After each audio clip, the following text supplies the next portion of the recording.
Now, when you talk about this plan, one of the things you have to understand is the importance of planning.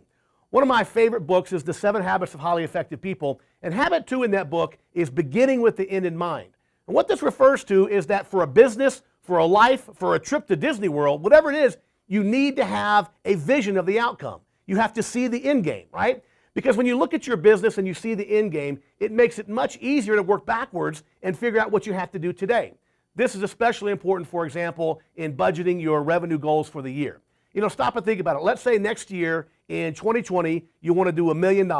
Well, you work that back and you know how many dollars you need to do each month, and you break that down to what you got to do each week, and you break that down into what you need to do each day. In fact, in my HVAC company here in Colorado Springs, we just had a meeting last week about our revenue goals, and we have it broken down into daily revenue goals. I know how much we need to do at the end of the year. I know how much we need to do each month. Now, everyone of the company knows what we have to do each day. Then we use that to say, okay, how many leads do I need for that day? If I have, $10,000 a day, let's say that I need in revenue, how am I going to get that revenue? How many service calls do I need? How many sales calls do I need? Right? So you can work everything backwards. This is why beginning with the end in mind and having a plan for your company is so important. You can work it backwards, and it gives you daily goals, things you can keep right in front of you.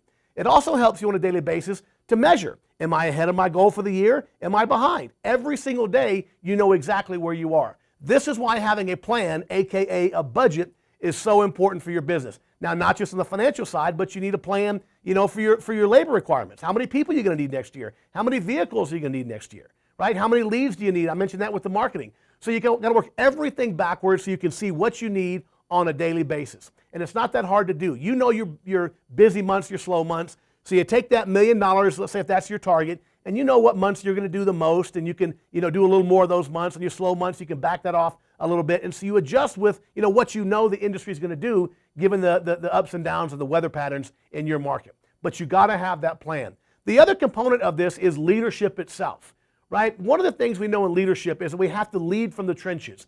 If you're going to ask your people to do something like, let's say, work on a Saturday, they have to know that you're willing to work on a Saturday too. That doesn't mean you have to work every Saturday with them, but sometimes when it's necessary, you got to be out there with them. With leadership, it comes down to having a clear vision. It comes down to having confidence in your people that they can help you reach that vision. And then it comes down to reminding them every single day that, hey, I believe in you. I believe you can help us reach this mission. That's what inspirational leadership is all about. You got to lead from the vision. You got to lead from the trenches. Get out there and you have to do what you expect your people to do. We can't sit back on our high horse and say, hey, you do this and you do that, but then I don't lead by example. You have to lead by example. As Emerson once said, your actions speak so loudly, people can't hear what you say.